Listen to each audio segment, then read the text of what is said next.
पिछले एपिसोड में रोहित और समीर रात के अंधेरे में उस कुख्यात कुएं के पास गए थे जो गांव के बुजुर्गों के अनुसार एक भयानक रहस्य छुपाए हुए था।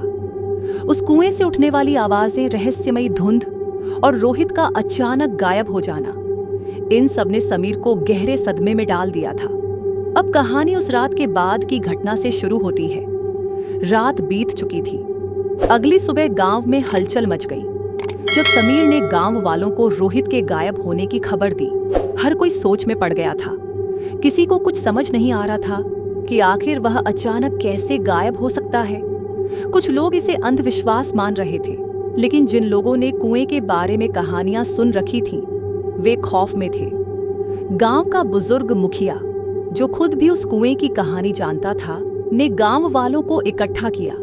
मुखिया की आंखों में चिंता साफ झलक रही थी। मैंने पहले भी कहा था, उसने गंभीर आवाज में कहा, उस कुएं के पास मत जाओ। वहां कुछ ऐसा है जो हमारी समझ से बाहर है। लेकिन इस बार चीजें काफी थीं। ये सिर्फ अफवाह नहीं थी। रोहित सचमुच गायब था। गांव के लोग रोहित की खोज में निकल पड़े। समीर ने भी साथ देने का फैसला किया, लेकिन उसके दिमाग में पिछली रात की घटना बार बार घूम रही थी। वह रोहित की खाली आंखें, उसकी बदलती आवाज और वह सफेद धुंध, वह दृश्य उसकी आंखों से हट ही नहीं रहा था। खोज दल कुएं के पास पहुंचा। कुएं के चारों ओर एक अजीब सन्नाटा पसरा हुआ था। समीर के रोंगटे खड़े हो गए। उसकी नजर कुएं के किनारे पड़ी। वहां अभी भी रोहित का जूता पड़ा हुआ था। वह याद करते ही कांप उठा कि रोहित ने आखिरी बार क्या कहा था। वो आ रही है, उसने मुझे देखा है। गांव के लोग कुएं के भीतर झांक रहे थे, लेकिन उन्हें कुछ भी नजर नहीं आ रहा था। किसी ने कहा, यह कोई साधारण घटना नहीं है। हमें मदद के लिए किसी पंडित या तांत्रिक को बुलाना चाहिए। मुखिया भी इस बात से सहमत था, लेकिन समीर अब पूरी तरह उलझ चुका था। उसे रोहित को बचाना था। वह जानता था कि कुछ ऐसा हुआ है जिसे वह समझ नहीं पा रहा, लेकिन एक बात तो तय थी, रोहित को उस कुएं ने अपने अंदर खींचा था। रात हो चुकी थी। समीर अपने घर में अकेला बैठा था। उसकी आंखों में नींद नहीं थी। वह बार बार सोच रहा था कि आखिर उस कुएं में क्या था जिसने रोहित को गायब कर दिया। तभी उसके दादा, जो हमेशा से गांव की पुरानी कहानियां सुनाया करते थे, उसके पास आए। समीर, उन्होंने धीमे स्वर में कहा, तुम्हें शायद ये बात पता नहीं है, लेकिन यह कुआं केवल एक कुआं नहीं है। इसके पीछे एक भयानक कहानी है।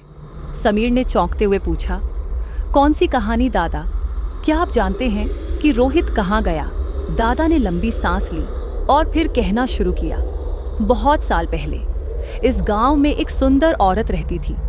उसका नाम था नंदिनी। उसकी सुंदरता की चर्चाएं चारों ओर फैली हुई थीं।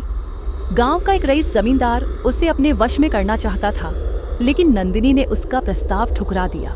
क्रोधित होकर जमींदार ने उसे चुड़ैल कहकर गांव से निकाल दिया। लेकिन नंदिनी की आत्मा गांव के इस कुएं में वास कर गई। कहते हैं कि वह अब भी अपनी मौत का बदला लेने के लिए किसी को नहीं छोड़ती जो उसके पास आता है। समीर का चेहरा सफेद पड़ गया। दादा, क्या आप कह रहे हैं कि रोहित को उसी चुड़ैल ने? दादा ने उसकी ओर गंभीरता से देखा। ये कहानियां मैं बचपन से सुनता आया हूँ बेटा। इस कुएं के पास कोई सुरक्षित नहीं रहता। कुछ लोग इसे महज अंधविश्वास मानते हैं, लेकिन मैंने खुद अपनी आंखों से लोगों को गायब होते देखा है। समीर के दिमाग में डर की एक लहर दौड़ गई, लेकिन वह जानता था कि उसे कुछ करना होगा। उसे रोहित को बचाना था, चाहे इसके लिए उसे कुएं की गहराई में क्यों ना उतरना पड़े। अगली रात समीर ने फैसला किया कि वह खुद उस कुएं के अंदर जाकर सच्चाई का पता लगाएगा। उसने अपने कुछ करीबी दोस्तों को साथ आने के लिए कहा, लेकिन हर कोई डर के मारे मना कर गया। आखिरकार वह अकेला ही कुएं के पास पहुंच गया। उसने अपने हाथ में एक मजबूत रस्सी बांधी और धीरे धीरे कुएं के अंदर उतरने लगा। उसकी टॉर्च की रोशनी केवल कुछ फीट तक ही जा रही थी। कुएं के अंदर की दीवारें नम थीं और जगह जगह काई जमी हुई थी। नीचे उतरते हुए उसकी धड़कनें तेज हो गईं। हवा ठंडी थी और एक अजीब सी घुटन महसूस हो रही थी। जैसे ही वह कुएं के तल तक पहुंचा, उसे वहां एक संकरी सुरंग दिखाई दी। सुरंग के भीतर से ठंडी हवा के झोंके आ रहे थे। समीर ने बिना सोचे समझे सुरंग के भीतर जाने का फैसला किया। वह धीरे धीरे आगे बढ़ रहा था। उसकी टॉर्च की रोशनी पत्थरों पर पड़ रही थी और उसके कदमों की आवाज़ सुरंग में गूंज रही थी। अचानक उसे किसी के कदमों की आवाज़ सुनाई दी। उसने टॉर्च घुमाई लेकिन वहां कोई नहीं था। उसका दिल तेजी से धड़कने लगा। सुरंग में एक अजीब सी आवाज़ गूंज रही थी, जैसे कोई बहुत दूर से उसका नाम पुकार रहा हो। समीर। वह कांप उठा। आवाज़ बिल्कुल रोहित की थी। उसने तेजी से आगे बढ़ने का फैसला किया। उसे हर हाल में रोहित को ढूंढना था। लेकिन जैसे जैसे वह आगे बढ़ता गया, सुरंग और भी संकरी होती गई और अंधेरा घना हो गया। अचानक उसे एक खुला स्थान दिखाई दिया। ये एक बड़ा कमरा था जिसमें चारों ओर दीवारों पर अजीब अजीब चित्र बने हुए थे। दीवारों पर उकेरे गए चित्रों में एक औरत की तस्वीर थी। उसके लंबे बिखरे हुए बाल और लाल आंखें। उसकी सूरत भयावह थी। ये वही औरत थी जिसके बारे में दादा ने कहा था, नंदिनी। कमरे के बीचों बीच एक पत्थर की वेदी थी और वेदी पर कुछ वस्त्र और गहने पड़े हुए थे जो शायद नंदिनी के थे। समीर के भीतर का डर और भी बढ़ गया। उसने सोचा, क्या ये वही जगह है जहां नंदिनी की आत्मा कैद है? क्यों आए हो यहाँ? उसकी आवाज गूंजती हुई समीर के कानों तक पहुंची। तुम्हारा दोस्त अब मेरे पास है। उसे वापस पाना चाहते हो तो मेरी शर्तें माननी होंगी। समीर के रोंगटे खड़े हो गए। उसकी सांसें रुक सी गईं। उसने कांपते हुए पूछा, तुम कौन हो और रोहित को क्यों? नंदिनी की आत्मा ने ठाका लगाया। उसकी आवाज पूरे कुएं में गूंजने लगी, जिससे समीर के शरीर में कंपी दौड़ गई। मैं वह हूं जिसे वर्षों पहले इस गांव ने धोखा दिया था। उन्होंने मेरी आत्मा को चैन से सोने नहीं दिया और अब हर उस व्यक्ति से इसका बदला लिया जाएगा जो मेरे इस श्रापित स्थान के पास आएगा।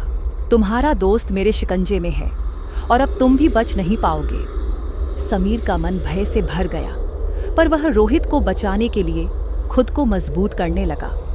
उसने नंदिनी से साहस बटोरते हुए पूछा, तुम्हारी शर्तें क्या हैं? नंदिनी की आंखें और भी लाल हो गईं और उसकी मुस्कान और विकृत हो गई। उसने धीमे स्वर में कहा, यदि तुम अपने दोस्त को वापस चाहते हो तो तुम्हें गांव के लोगों के सामने मेरे बारे में सच बताना होगा। उन्हें मेरे दर्द के बारे में बताना होगा। सिर्फ तभी मैं तुम्हें और तुम्हारे दोस्त को छोड़ दूंगी, वरना तुम दोनों यहां हमेशा के लिए कैद हो जाओगे। समीर समझ गया कि यह आसान काम नहीं था। उसे इस रहस्यमयी आत्मा का राज गांव वालों के सामने उजागर करना होगा, लेकिन यह भी जानता था कि लोग उसे पागल समझेंगे। अचानक नंदिनी की आत्मा धुएं में बदल गई और कुएं में समा गई, लेकिन उसकी गूंजती हुई हंसी कुएं की दीवारों में लंबे समय तक गूंजती रही। समीर डर और उलझन के साथ कुएं से बाहर निकला।